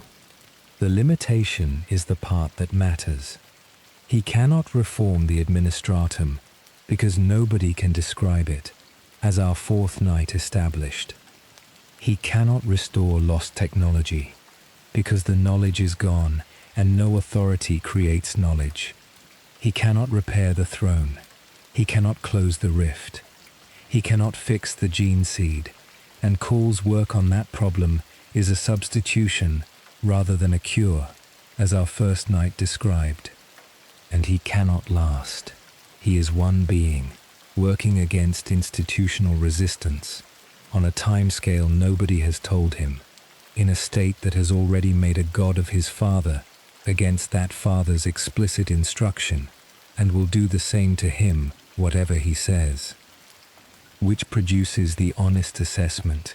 Guilliman has bought the Imperium time and has changed nothing structural, because none of the structures can be changed by anybody. Call. The second largest change is a person nobody trusts. Belisarius Call is an archmagos who has been working for 10,000 years, whose body has been extended and rebuilt so often that his own order is uncertain what he now is, and who has produced more genuine innovation than the rest of the Mechanicus combined. The Primaris Marines are his, so is a great deal of the equipment the Indomitus Crusade runs on, and he has been pursuing projects nobody has authorized and refusing to explain them across the whole of that span. He is the closest thing the Imperium has to a functioning research program, and he is one man operating outside the rules. The Mechanicus regards him as a heretic and has not moved against him because his results are too useful. That arrangement has held for 100 centuries and ends whenever somebody decides the calculation has shifted. An empire whose entire innovative capacity is one unauthorized individual whose colleagues want him arrested is not in a recoverable position, but it is in a better one than an empire with no innovation at all. The returned Primarchs. The Lion is awake, and the Dark Angels series on this channel gave the whole of it. That is a second Primarch in the field, and he is doing something quite different from his brother, operating beyond the rift, removing failed authorities, and refusing to engage with any institution. Whether that helps depends on a question nobody can answer, which is what he is working toward. And the possibility of more matters. If two Primarchs can return, the Imperium's assumption that the rest are gone becomes an assumption rather than a fact, and the traitor Primarchs are demonstrably still active. That cuts both ways, and the Imperium has no control over which way it cuts. The living saints. One phenomenon deserves inclusion because the Imperium cannot explain it, and it appears to be real. Certain figures in the Imperium's service produce effects that nothing accounts for. The Sisters of Battle achieve outcomes on the battlefield that their equipment does not explain. Living saints manifest, and things happen around them that observers record and cannot rationalize.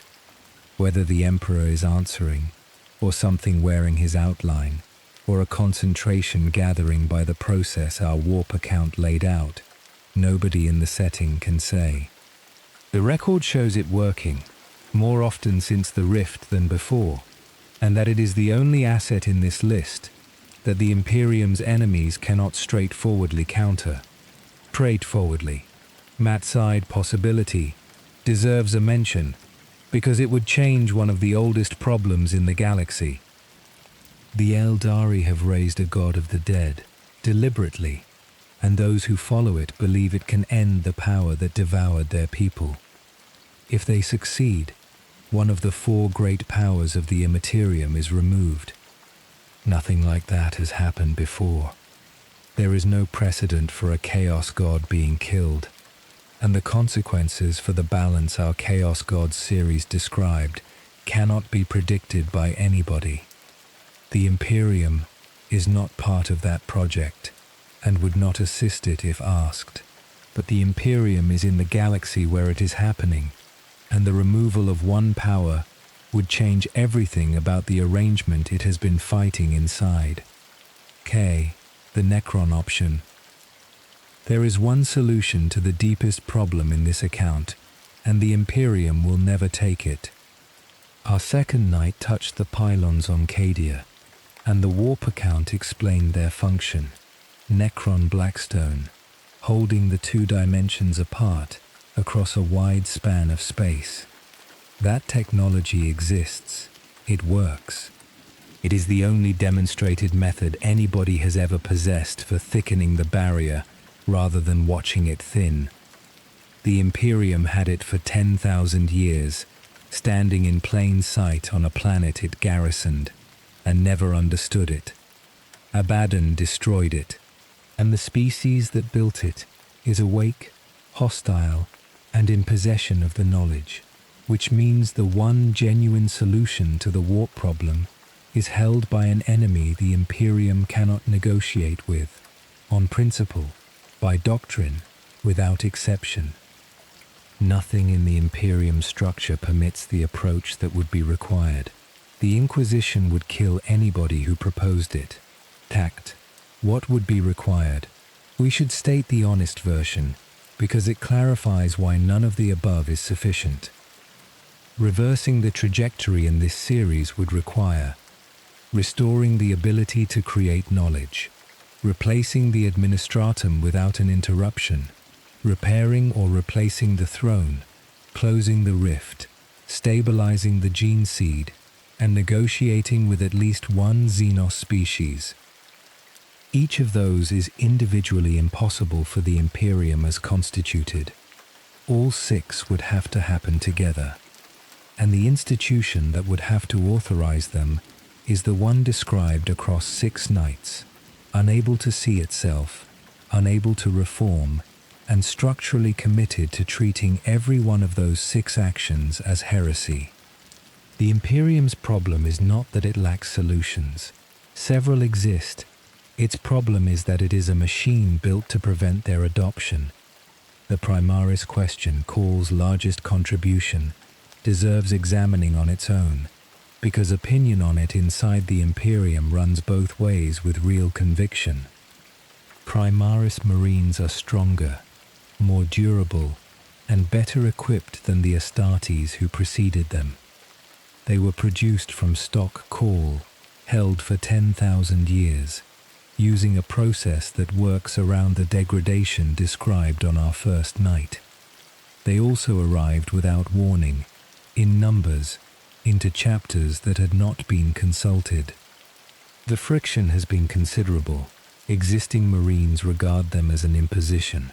Certain chapters refuse them outright, and the Space Wolves, as our account of that chapter set out, had their own reasons for objecting to anything Call produced.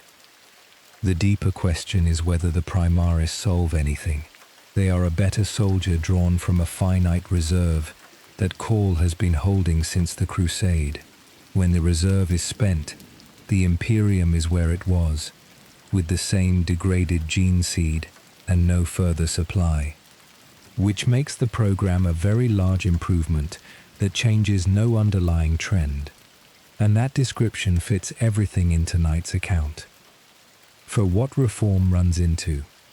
The nature of the resistance Guilliman meets deserves stating, because it is not what an outsider would expect. Nobody opposes him openly. He is a Primarch. His authority is beyond challenge, and the institutions of the Imperium are staffed by people who will agree with anything he says. What happens instead is that the orders go out and nothing changes. A directive from Terra enters the Administratum and is processed at the pace our fourth night described. A reform requiring the cooperation of the ecclesiarchy receives cooperation in principle and obstruction in practice. A department told to restructure produces documentation of its restructuring and continues operating as before. There is no enemy to defeat. There is an organization so large that instructions dissipate inside it, and no conspiracy produces the dissipation. It is friction, applied by trillions of people, each doing their own job the way they were trained. Guilliman is fighting an institution with no head, and force has nothing to push against. What nobody has proposed. There is one option missing from every list, and its absence is informative. Nobody has suggested that the Imperium should be smaller. Every plan the Imperium has ever produced assumes the preservation of everything it holds. No authority has ever proposed abandoning the worlds that cost more to defend than they contribute, consolidating into a defensible core, and accepting the loss of territory in exchange for a state that could be administered in practice. The Imperium's own doctrine forbids it. Every world is the Emperor's. Holding them is a sacred duty, and proposing withdrawal is heresy regardless of the arithmetic, which means the one strategy that would address the overstretch described across this series cannot be raised by anybody, and the Imperium will continue holding a perimeter it cannot man until the perimeter is taken from it a world at a time.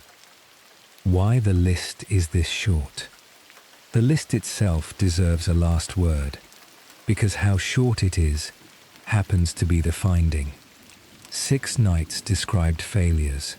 Tonight was supposed to be the counterweight, and what it contains is 2 individuals, one unexplained religious phenomenon, one alien project the Imperium would sabotage if it could, and one solution held by an enemy. Policies do not describe that. It is a list of accidents. Guilliman came back because Call spent 10,000 years on a body. The lion woke for reasons nobody has explained. Call exists because nobody stopped him. The living saints manifest without anybody arranging it, and the Inari are an Eldari matter. The Imperium produced none of it. Everything on tonight's list happened to the Imperium rather than being done by it, and an institution whose only sources of hope are things it did not cause and cannot repeat has stopped managing its situation. It is being carried, at intervals, by luck. Why any of this is still worth something. We close on the counterweight, because this series should not end tonight on despair alone. This state has come through 100 centuries of everything described here. Luck accounts for none of it. That survival is the accumulated result of an enormous number of people doing difficult work, badly resourced, without recognition, in conditions nobody chose. Every world that did not fall was held by somebody. Every hive still supplied is supplied by adepts drowning in paperwork who processed the right document. Every regiment that arrived on time arrived because a navigator found a way through and a crew kept a field running. None of that is in any record. All of it is why the Imperium is still there, which is the honest position going into the last night. The institutions are failing and the arithmetic does not work, and the reason the collapse has taken 100 centuries rather than a decade is the people inside it who have been holding the thing together with nothing. Sleep well. One night remains, and one question with it. What all of this was ever for. 7 nights have taken the Imperium apart. Tonight we ask the question the whole account has been circling, which is whether any of it was worth building in the first place. Tonight when the ledger ran, set the failures out in one place, because the pattern only shows when they sit together. The gene seed degrades and cannot be restored. The technology is lost, and the institution that holds it forbids the activity that would recover it. The machine sustaining the beacon is wearing out and cannot be repaired. The administration cannot see the empire it administers. The enemies grow from being fought, and the Imperium's capacity shrinks from fighting. and the population has been trained across 400 generations not to notice any of it. 6 failures, and every one of them is the same shape, something finite, being consumed, with no mechanism for replacement, managed by an institution that responds to shortfall by lowering the standard and continuing, and they compound. A chapter with worse gene seed needs better equipment, which the Forge worlds can no longer supply. A supply failure produces a rebellion, which consumes regiments that were needed elsewhere. A world lost from the records is a world nobody reinforces. None of the 6 can be addressed without the others, and the institution capable of coordinating a response is the one described on our 4th night. Why it was built this way. The Imperium did not choose this arrangement. It inherited it, and the inheritance came from one particular moment. The Emperor built something else, a secular state, expanding on the basis of reason, with religion suppressed, Xenos contact handled by policy rather than by extermination, and a plan to remove humanity's dependence on the warp entirely, as our earlier nights described. Then he was carried to the throne, and the people who took over had to keep a galactic civilization running with the founder unavailable and half its military in rebellion. Everything they built was an emergency measure. The religion, because the population needed a reason. The purges, because there was no capacity to distinguish. The rigidity, because there was no authority left to make judgments. None of it was designed. It was improvised, in a crisis, by people who expected the crisis to end, and the crisis did not end, and the improvisations became the permanent structure of human civilization. There is a particular cruelty in the timing. The Emperor's alternative was months from completion when it was wrecked. The Webway project, which would have removed the dependency underneath half of this account, was close enough that its failure is measured in what was almost finished, rather than in what was never attempted. The Imperium is what happened because one working solution failed at the last moment, and the fallback arrangement was never replaced. That what it was, protecting the Imperium's own justification, deserves a fair hearing, because it is stronger than its critics allow. Humanity in the age of strife was being destroyed. Isolated worlds fell to chaos, to Xenos, to their own psychers, and to each other. The species was going out, world by world, with nothing to coordinate a response. The Imperium stopped that. It is brutal, wasteful, ignorant and cruel, and it is also the reason there are still human beings in this galaxy. Every alternative on offer, during the period it was founded, ended with humanity extinct or enslaved, and the Imperium is the only structure that has held anything together for 100 centuries against everything described in this series. That is a real achievement, and it belongs in the ledger alongside everything else. It also has a shape worth noticing. The Imperium's justification is entirely negative. Every argument for it is an argument about what would have happened otherwise, and there is no version in which somebody points at what it has built and says that this was the objective. A civilization whose entire case rests on the alternative being worse has stopped having a purpose of its own. Ray and what it cost to do it. The other column deserves the same honesty. The Imperium has spent 10,000 years consuming its own people at a rate no other civilization has approached. 1,000 psychers a day, trillions of conscripts who never came home, populations lobotomized into machinery, whole worlds destroyed to deny them to an enemy. And it has produced, for the ordinary human being living inside it, a life shorter, harder, and more ignorant than the one their ancestors had before any of it started. The species survived. What survived is a species that has forgotten how to build, cannot read its own records, and has organized itself around the permanent expectation of suffering, which raises the question that has no clean answer. If the price of survival is becoming this, then the argument that the Imperium saved humanity requires a definition of humanity that the Imperium's own conduct has been steadily narrowing, whether anything else was possible. The counterfactual deserves a moment, because the Imperium's defenders lean on it, and its critics avoid it. The setting does not offer an alternative that works. The Eldari had a superior civilization and destroyed themselves with it. The Tau are young, and the setting hints that their unity has a mechanism nobody has examined closely. The Necrons solved their problem by ceasing to be alive, and the Tau's neighbors, the human worlds outside Imperial control, are either small, hidden, or gone. Nobody in this galaxy has demonstrated a better way of surviving it.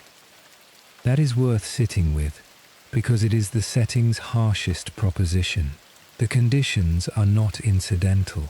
A galaxy with the warp in it, and the four powers fed by every feeling anything has, may not permit the kind of civilization a reader would want to see.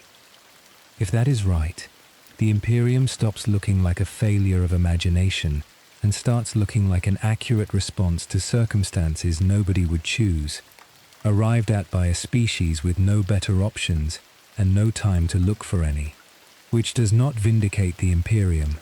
It establishes something narrower and bleaker, that the conditions of this galaxy may not permit a humane civilization to persist, and that the Imperium is what a species becomes when it decides survival outranks everything else and commits to that decision for 10,000 years.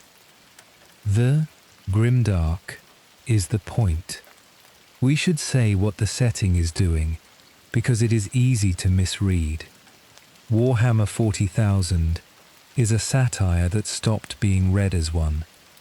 It was written as an exaggeration of every authoritarian impulse its authors could assemble, an empire of 1,000,000 worlds, run by a church, ruled by a corpse, at war with everything, in which the individual counts for nothing and the machine consumes everybody who serves it. The joke was that this is absurd. Then the setting kept going for 40 years, and the absurdity was developed rather than deflated, and what accumulated is the most thorough portrait in popular fiction of an institution that has forgotten its own purpose and continues from momentum, which is why it holds attention. Evil is not what makes the Imperium frightening. It frightens because every terrible thing about it has a defensible reason, arrived at by people responding to real problems, and the whole edifice was assembled one reasonable step at a time. Why anybody should care about a fictional empire? We close the argument here, and then we close the account. The failures described across these nights are not exotic, an institution that lowers its standards rather than solving a problem, an organization too large to describe itself, a culture that trains its people not to notice, knowledge lost because the people who held it were not replaced, a system kept alive by workarounds long after the temporary became the structure. Every one of those is ordinary. They happen at every scale, in every era, in institutions nobody would describe as evil. What the Imperium provides is the same processes run for 10,000 years at galactic scale, so that the consequences become visible in a way they never are in a single lifetime. That is what the setting is for, and it is why an empire that exists nowhere is worth 8 nights of attention.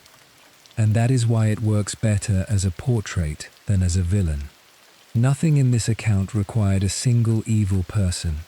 Every decision described across these nights was made by somebody responding sensibly to the situation in front of them, and the sum of 10,000 years of sensible responses is what we have been describing. Good night. Somewhere tonight, an adept in a chamber beneath the Imperial Palace is recording that a component has failed and been replaced with a lesser one.